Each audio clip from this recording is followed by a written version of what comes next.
ताकि आप इसमें मल्टीपल अपना ग्रो कर सकते हो। सबसे अच्छा ये, तो मैं इसीलिए इस बिजनेस की तरफ मेरे को सबसे ज़्यादा अट्रैक्शन इस चीज़ का लगा।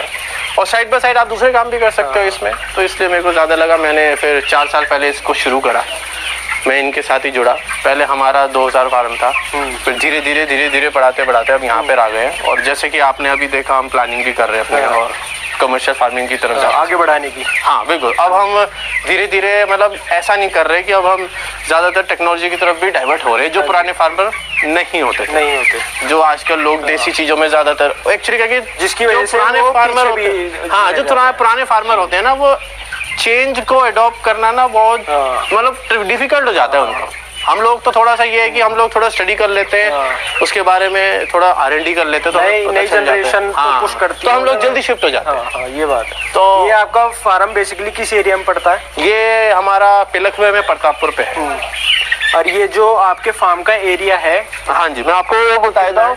एक्चुअल क्या होता है कि फार्म का जो एरिया, इस फार्म का जो एरिया है वो 33/150 है। ओके, हाँ, तो ये मध्यम रेंज के फार्म आते हैं। तो ये कितनी बर्ड कैपेसिटी का फार्म है आपका? आप वैसे इसको कैलकुलेट करें, हम तो इसको बता देंगे 4000, पर ये मौसम के हिसाब से चेंज होता है। अच्छा, एक बर्ड उसको आप कितना स्क्वायर फुट देते हो, बहुत सिंपल सा फंडा है कि एक बर्ड को कितना स्क्वायर फुट आप दे रहे हो। 1.5 गर्मी में ऑब्वियसली 1.5 स्क्वायर फुट दोगे, गर्मी ज्यादा है, आप भी चाहते हो ज्यादा देना, आप में से दूर रहना चाहोगे। हाँ जी, हाँ जी, बिल्कुल। सर्दियां हैं तो मैं आपके पास भी एडजस्ट अच्छा कर लूंगा, चिपट भी तो हाँ 1.3 पास ज्यादा है, तो आप उसको कम कर सकते हो। 1.4, 1.3, 1.2 ऐसे। ये नॉर्मल एसी फार्म नहीं है, ये जो फार्म है ये नॉर्मल फार्म है। आप जैसे हम पर्दे खोल के चला रहे हैं, वैसे आप ईसी फार्म में आ जाओगे, तो अभी आप क्लाइमेट के ऊपर ज्यादा डिपेंड हो। हाँ जी।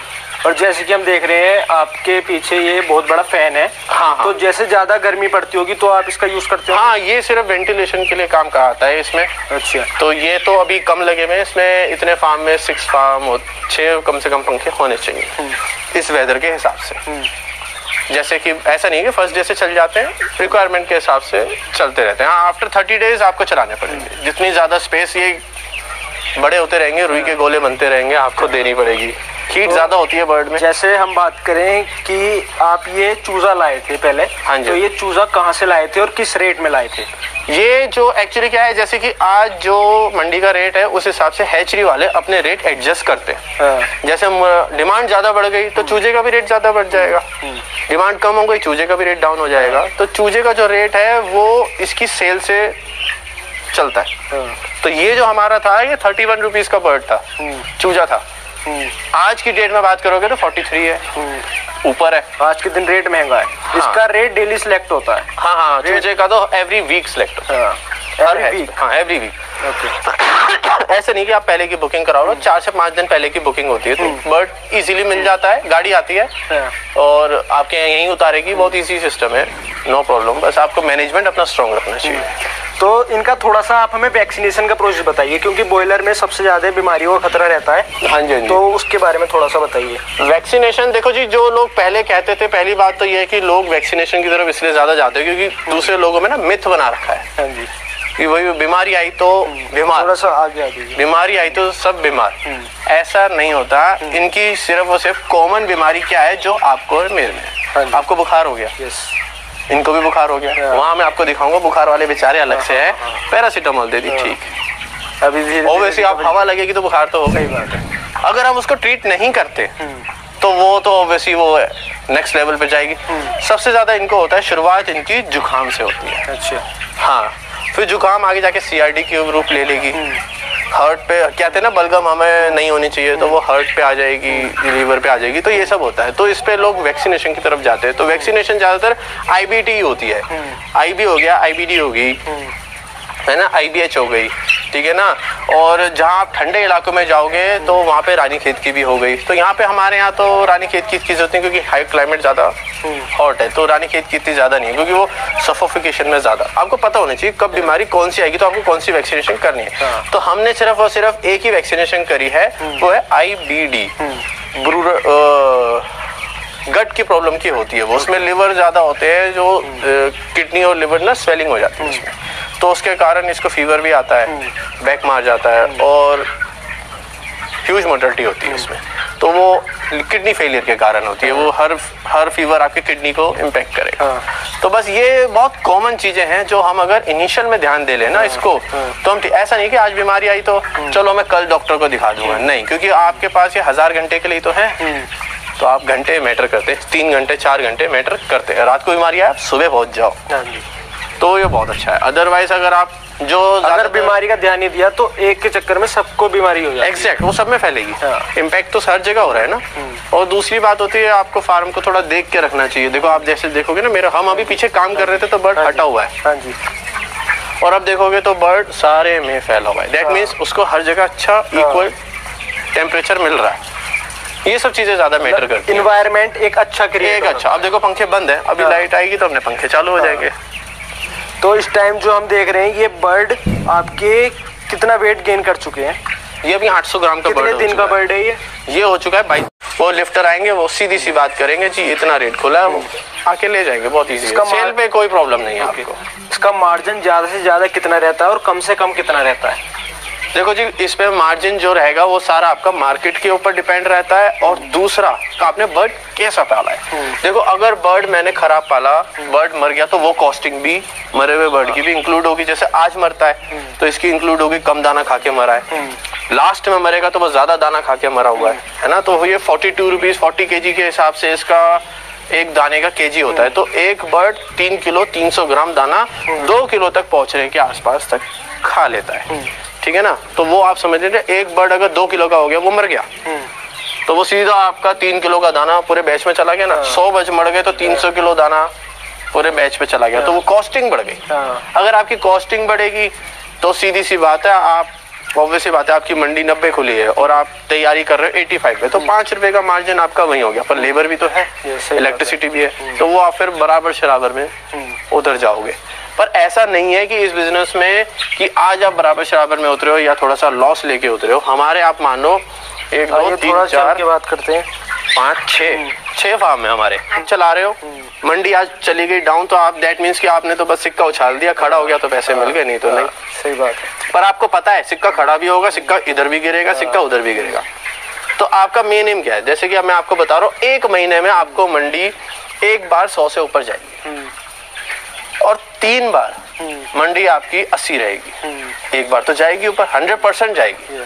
अगर आप डाउन गई है तो अब भी जाएगी, अब गई है तो डाउन भी जाएगी। तो आप 1 महीने के 4 बैच पालो ना, 4 बैच पालो, उसमें से एक बैच में आप ये सोचो बस मेरे को एक बैच का प्रॉफिट चाहिए, वो आपको प्रॉफिट ऐसा मिलेगा। बाकी जो 3 बैच है आप ये सोचो कि मैं बराबर शराबर में भी उतार दूं ना, बेटर है। अगर सेम रेट पे भी चले जाए, सेम रेट पे भी चले कोई बात नहीं, पर महीने में एक बैच, महीने की एक बैच वो आपकी सैलरी दे जाएगा। कहीं आप नौकरी भी करोगे तो आपको सैलरी तो मिलेगी, और वो सैलरी से बहुत ज्यादा देके जाएगा। सिर्फ 2000 बच्चे पाल के देखो। 1 तारीख को आपने सेल करा, फिर 10 तारीख को सेल करा, फिर आपने 20 तारीख को सेल करा, फिर आपने 30 तारीख को सेल। सीधी सी बात है, कोई तो अटकेगा एक पे। और जो एक अटकेगा ना, वो मैं गारंटेड बता रहा हूँ, जितने भी फार्मर ये देख रहे हैं, जितने भी बड़े फार्मर वो इस बात को मानेंगे 110%। एक फार्म ऐसा अटकेगा आपका, वो आपके पूरे महीने के आगे के एक सीजन के पैसे दे जाएगा। अब आप देखो ना, हमारे में आपको बता रहा हूँ, बहुत बड़ा एग्जांपल है, यही 8000 लॉस गया था हमारा, और हमारा जटपुरे वाला वो भी गया था 8000 9000 लॉस पे गया था। वो दोनों फिर एक बराबर शराबर में उतरा था, फिर मकीमपुर भी बराबर शराबर में उतरा, और फिर ये 2000 का बैच का फार्म यही हमें 2.5 लाख का प्रॉफिट दे गया। बताओ, आ गई ना बात है। सिर्फ एक फार्म दे गया ना, हम बस ये देखते कोई तो एक फंस जाए। मतलब सीधी सी बात है, 1 महीने में आप 4 सेल करो, 1 सेल मत करो, ये है। और एक फार्म में हमेशा एक ही फ्लॉप। जैसे ये दोनों एक साइड है तो आप एक फ्लॉप, बीमारी से भी दूर रहोगे। इसमें वायरल डिसीज, जैसे मैं छींका तो आपने छींक दिया, तो यही इनको ज्यादा परेशान करती है। अब ये बताएगा तो नहीं, और आप पकड़ भी नहीं पाओगे। कुछ पकड़ पाते तो इमीडिएट ट्रीटमेंट नहीं दे पाते। तो आप एक कोई आसपास का कोई डॉक्टर, अच्छा सा डॉक्टर पकड़ लो, काफी है हमारे नॉन टू में डॉक्टर, तो वो भी आप उनको पकड़ लो, तो आप इमीडिएटली उनसे कंसल्ट करो। ये सब चीजें इनमें बेटर है। बस मैनेजमेंट, आपको बर्ड को आपने हेल्दी रखा तो बर्ड आपको 110% आउटपुट देगा ही देगा। और ये जो मंडी है ना, बिल्कुल नपी तुली है, बिल्कुल नपी तुली है। हाँ, अगर जो अच्छा बर्ड पालेगा हम उसी को पैसे मिलेंगे, बाकी को नहीं मिलेगा। आप फिर आप मंडी के ऊपर, बिजनेस के ऊपर क्यों डाल रहे हो? सही बात है। बर्ड आपका मर रहा है, किसका नुकसान? फार्मर का ही। बर्ड को आपने अच्छा टेम्परेचर नहीं दिया, है ना, किसका नुकसान? फार्मर का, और गलती भी फार्मर की है। तो आप बिजनेस को कैसे कह सकते हो? सही बिजनेस है, थोड़ा सा टेक्टिक्स से चलो, वही है जो पुराने फार्मर कर भी रहे हैं। बहुत लोग चेंज आ गए, हमारे सतपाल जी हैं नोएडा में, बहुत वो तो बहुत अच्छा पालते हैं, और बिल्कुल ही मतलब पुराने फार्मर जिन्हें कहते हैं वो हैं।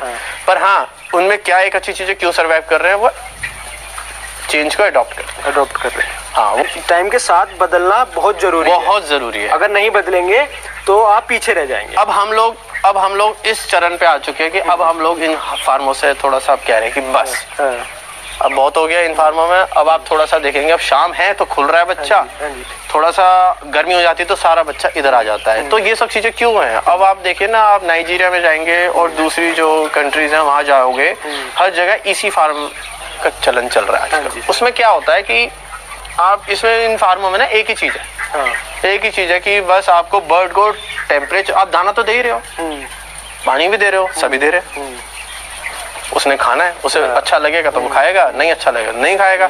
तो आप इसको ईसी फार्म में करो। ईसी फार्म में क्या होता है, लास्ट में पंखे लग जाते हैं और यहाँ हनी पैड लग जाता है इधर और इधर। और ईसी फार्म का जो कंपनियां हैं उन्होंने इतना ज्यादा मतलब कर रखा है, इतने ज्यादा रेट हाई कर रखे हैं लोगों के लिए कि आम फार्मर उसको अफोर्ड नहीं करता। तो थोड़ा सा उसको ये होता है, पर उसको अगर वो अफोर्ड कर ले तो उसमें उन लोगों को नुकसान कुछ नहीं होगा। बस यही चीज है ना, वो चेंज नहीं लाना चाहते। मेन बात ये है। अब आपको ऐसे पंखे बंद करने की जरूरत ही नहीं पड़ेगी। उसमें क्या होता है, लास्ट में सेंसर लग जाएगा, बीच में सेंसर लग जाएगा, यहाँ सेंसर लग जाएगा, 4 पंखे लग जाएंगे सपोज करो। इस फार्म के लिए सिर्फ 4 ही पंखे काफी हैं वो, और सारे पर्दे आपके 24 घंटे बंद रहेंगे, ठीक है ना। तो वो 4 पंखे चलेंगे आपके, 4 पंखे चलेंगे। पहला पंखा चलेगा, आपने सामने देख रहे हैं, उसके लिए छोड़ रखा है क्या? नहीं, ये तो वैसे ही वेंटिलेशन के लिए। अच्छा। अदरवाइज आप इसको खोल के आप लगा भी सकते हो फैंस, ठीक है ना। यहाँ से पर्दे बंद हो जाते हैं और 4 पंखे लग जाते हैं। और पहले एक कंट्रोलर क्या कहेगा कि आपने उसमें टेम्परेचर सेट कर दिया कि 30 पे मेरे को टेम्परेचर चाहिए, तो वो क्या करेगा, पहले एक पंखे को चला देगा, उससे नहीं कंट्रोल होगा फिर दूसरे को चला देगा, उससे भी कंट्रोल नहीं होगा फिर वो हनी पैड पे पानी चला देगा, फिर तीसरे पे चलेगा। तो अब आपको बार बार पर्दे तो नहीं खोलने पड़ रहे, काम नहीं कम करने को कह रहा मैं, काम नहीं कम हो। आप इस बर्ड को देखो ना, वो कितना हेल्दी है, जो बर्ड को चाहिए टेम्परेचर वो देगा। अब आप बार बार जा जाके सेंसर लगाओगे, मतलब इसको 30-28 डिग्री सेल्सियस गर्मियों में चाहिए ही चाहिए। सारी बात ओवरऑल कंक्लूजन में बात नहीं घुमाऊंगा, एक ही है, इसको हेल्दी एनवायरनमेंट आप दो तो ये अच्छा पलेगा। या तो आप मग्गे से पानी मार मार के दो मतलब या तो देसी तरीके से दो, या तो आप आधुनिक की तरफ, टेक्नोलॉजी की तरफ कन्वर्ट हो जाओ। सीधी सी बात, कैसे भी करो बर्ड हेल्दी पले, बस मेन फोकस यही है। सिर्फ और सिर्फ एक ही सिक्का है, हेल्दी बर्ड पलेगा, वो आपको FCR अच्छी देके जाएगा। और आप चाहे मंडी गिरी से गिरी भी हो, गिरी से गिरी भी मंडी हो, आप, मैंने 62 रुपीज में बर्ड बेचा भी, पीछे सावन नहीं आए थे हमारे, 62 रुपीज में बेचा है, तो जाके मेरे को 9,000 रुपए का लॉस आया है, 4,000 बच्चा। क्यों? क्योंकि मेरा बर्ड 74 में तैयार होता, तब चिक्स भी सस्ता था। तो ये सारी बात थी हमारी। मतलब ये है कि अगर आप बर्ड हेल्दी पालोगे तो आपका लॉस भी वो बहुत मिनिमाइज कर देगा। जब लॉस मिनिमाइज कर दिया उसने, और जब मंडी ऊपर जाएगी तो प्रॉफिट देखो कितना होगा। मैं आपको यहाँ अभी बता रहा था, 26 रुपए एक बर्ड पे बच रहे हैं, 4,000 बर्ड है, 52 रुपए एक मुर्गे पे बच गए आपको, और 4,000 बर्ड है आपके, तो कितने ज्यादा हो गए, कैलकुलेट करना पड़ेगा। ये तो ये सब रहता है इसमें, तो इसमें सेल की प्रॉब्लम नहीं है।